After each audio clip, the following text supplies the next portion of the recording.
आप देख रहे हैं यंग बाइट्स। मैं हूं आपके साथ पूजा ठाकुर। आज के हमारे विमेन एम्पावरमेंट के प्रोग्राम में मैं आपको मिलवाने जा रही हूं एडवोकेट सूर्या चंदन जी से। मैम, आपका स्वागत है यंग बाइट्स में। जी, thank you so much. Ma'am, जिस तरह से हमारा यंग बाइट्स में विमेन एम्पावरमेंट पे हम बात करते हैं, आपके लिए अगर बात की जाए, आपके नज़रिया क्या, किस नज़रिए से आप देखते हैं विमेन एम्पावरमेंट को? जैसे अगर हम पास्ट ईरा की बात करें तो वुमेंस को इतनी ज़्यादा स्पेशल स्टेटस नहीं मिलता था। आज कुछ देर तक उनको स्टेटस मिल रहा है। जैसे अगर हम बात करें वुमेंस, आज कोई भी उनके साथ क्राइम होता है तो बहुत सारे एनजीओज आगे आ जाते हैं वुमेंस के ऊपर। तो आज हम थोड़ा सा स्टेटस तो वुमेंस को दे रहे हैं, पर वो उतना स्टेटस वुमेन को नहीं मिला है इतना। अगर हम निर्भया, क्योंकि आज भी रेप हो रहे हैं, अगर हम वुमेंस को अपने बराबर का समझेंगे तो हम उनके साथ ऐसा टॉर्चर, ऐसा ब्रूटल क्राइम नहीं करेंगे। क्योंकि अगर हम वुमेंस को देखेंगे, क्योंकि लोग पुराने ज़माने में बोलते थे कि वुमेन ऐसे गॉडेस, पर आज हम उन्हीं के साथ रेप कर रहे हैं, उन्हीं के साथ हैरेसमेंट कर रहे हैं, एक्सप्लोटेशन कर रहे हैं। तो वो कहाँ की गॉडेस है? वो कहाँ की? अगर हम बोलते हैं वुमेंस को कि वो भगवान का रूप होती है, अगर हम माता रानी का रूप होती है, तो वो कहाँ का है? कहाँ का है? क्योंकि हम उनके साथ रेप कर रहे हैं, हम उनके साथ एक्सप्लोइट कर रहे हैं। आप जेल में भी उनके साथ इतना कुछ होता है, रेप होता है, उनके साथ एक्सप्लोइटेशन होती है। तो वही चीज़ हम कहाँ क्योंकि टॉपिक ही वैसा है वुमेन एम्पावरमेंट का। अगर वुमेन, हम उनको खुद देना चाहिए, हमें खुद। अगर देखो निर्भया केस पे कितने लोगों ने गलत कमेंट दिया था। बाबा आसाराम ने बोला था कि लड़कियां शॉर्ट ड्रेस डालती है तो लड़के आउटकरेज हो जाते हैं रेप करने के लिए। हर किसी को फ्रीडम है। हम आर्टिकल 19 की बात करते हैं, right to freedom of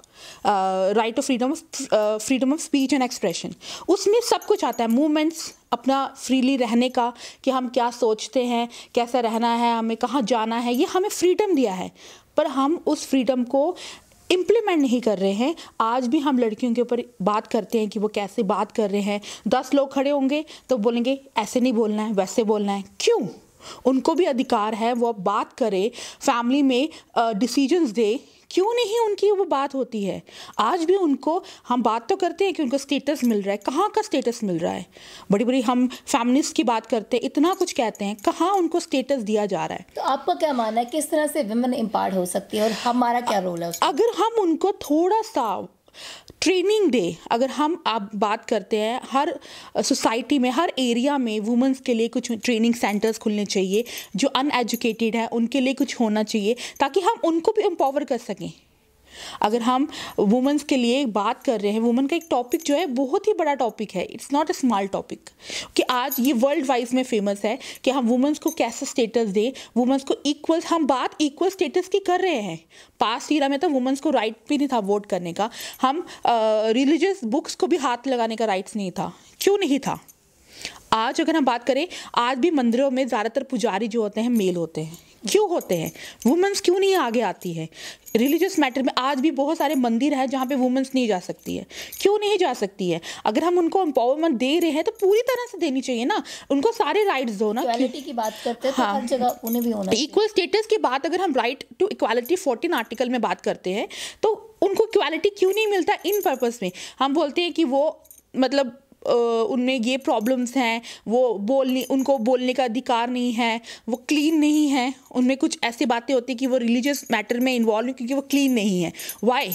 this is वो जो भी प्रोसेस है वो एक नेचुरल प्रोसेस है, उस पर हम कुछ नहीं बोल सकते। हम वुमेंस को ये नहीं दे सकते, हम वुमेंस को इतना इक्वल राइट। तो हमने आर्टिकल कॉन्स्टिट्यूशन के क्यों बनाया है फिर? अगर हम उनको राइट्स नहीं दे रहे हैं, हम अमेंडमेंट्स पे अमेंडमेंट्स किए जा रहे हैं, पर उसमें बिल्कुल भी अमेंडमेंट, जैसे मेनका गांधी केस आया था, मेनका गांधी को एयरपोर्ट में ही सीज कर लिया था। क्यों?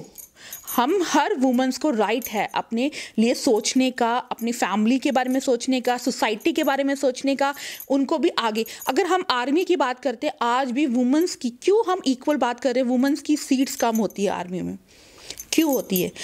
अगर 20 की सीट्स है तो 10 मैन होना चाहिए, 10 फीमेल्स होने चाहिए। क्यों मेल ज़्यादा होते हैं, फीमेल्स कम होती है?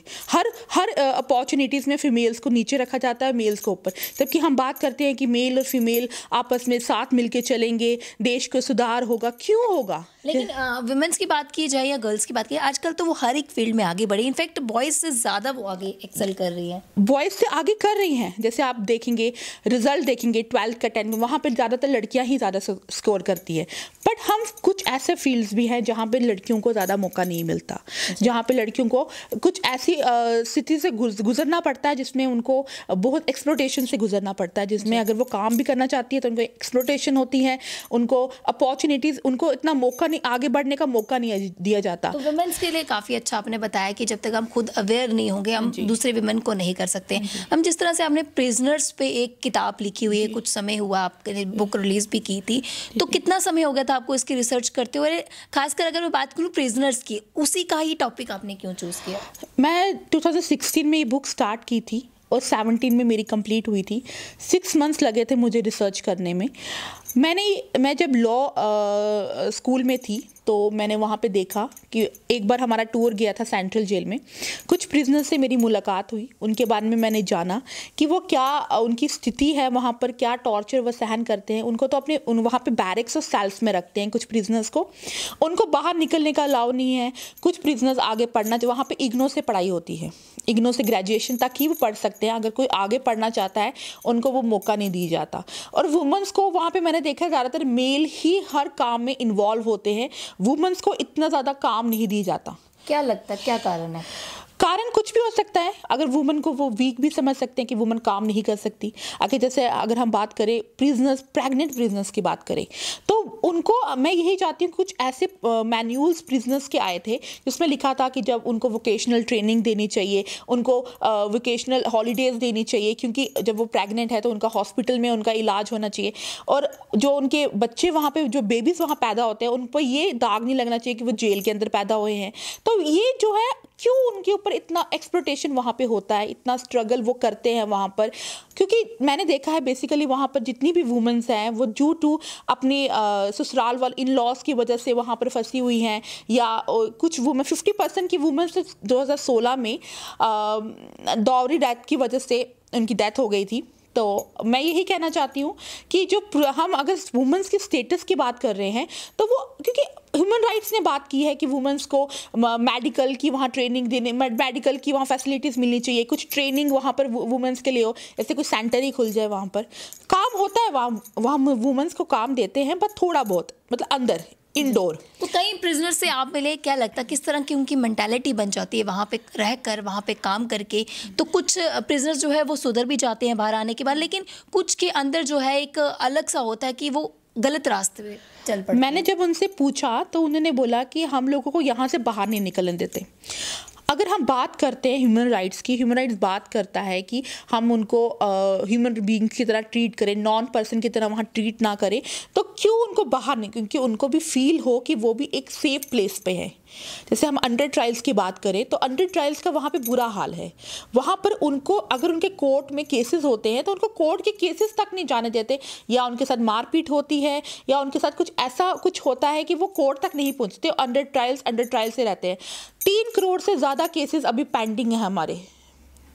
तो वो 3 करोड़ जो लोग हैं वो अभी भी इंसाफ के लिए कोर्ट के आगे भीख मांग रहे हैं। हमने देखा है सेंट्रल जेल्स में जिस तरह से अगर बात की जाए, कोई भी त्योहार होता है वहाँ पे भी प्रिजनर्स के साथ मनाया जाता है, वो मनाते हैं। जैसे मैं उस टाइम गई थी दिवाली पर, तो वहाँ रंगोली वगैरह बनाई थी उन्होंने, पर मैं बात कर रही हूँ कि उतना नहीं।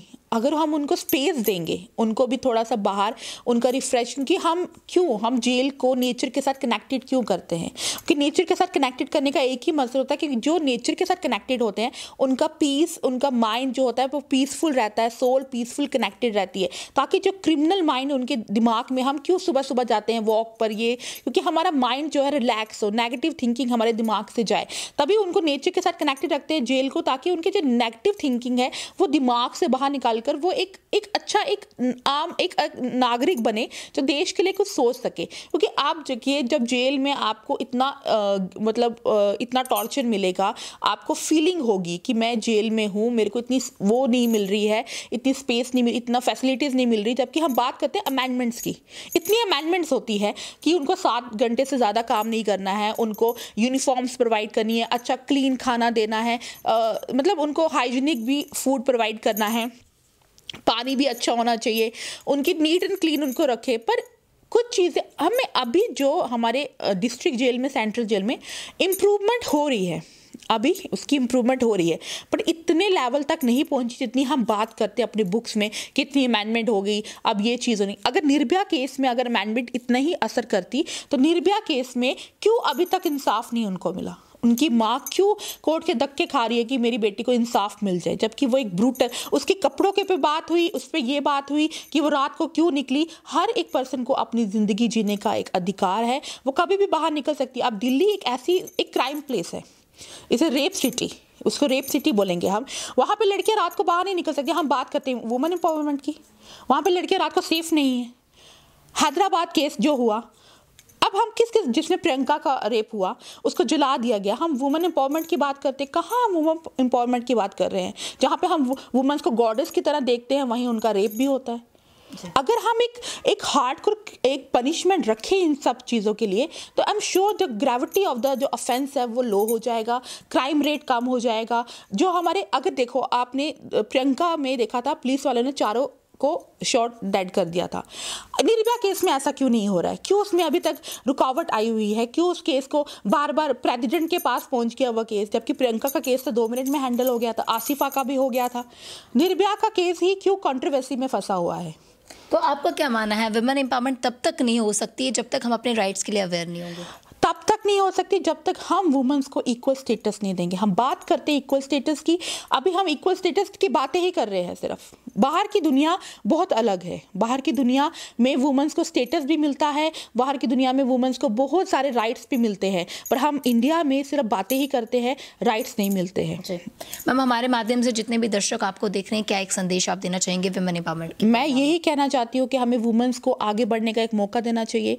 अनएजुकेटेड लोगों के लिए कुछ करना चाहिए वुमेन्स के, ताकि वो भी देश में मुकाबला कर सके, फेस कर सके। उनको कोई ये ना समझे कि वो अनएजुकेटेड है, इलिटरेट है, उनको कुछ नहीं पता। हम हर एक वुमन को आगे बढ़ने का एक मौका देना चाहिए, ताकि वो देश के लिए कुछ, अगर हम वुमेन्स को एक वुमन को पढ़ाएंगे, एक वुमन को एजुकेटेड करेंगे, तो पूरा फैमिली जो एजुकेटेड होगी। मैं यही कहना चाहती हूँ। Thank you so much ma'am हमारे साथ जुड़ने के लिए और इतना अच्छा मैसेज देने के लिए। तो आज के हमारे वुमेन एम्पावरमेंट के प्रोग्राम में हमारे साथ जुड़े थे एडवोकेट सूर्या चंदन जी। काफ़ी अच्छा मैसेज इन्होंने सभी व्यूअर्स के लिए दिया। अगले हफ्ते फिर नई शख्सियत से आपको रूबरू करवाऊंगी। तब तक के लिए आप देखते रहिए यंग बाइट्स। वीडियो जर्नलिस्ट अभिषेक बड़ू के साथ मैं पूजा ठाकुर, यंग बाइट्स जम्मू।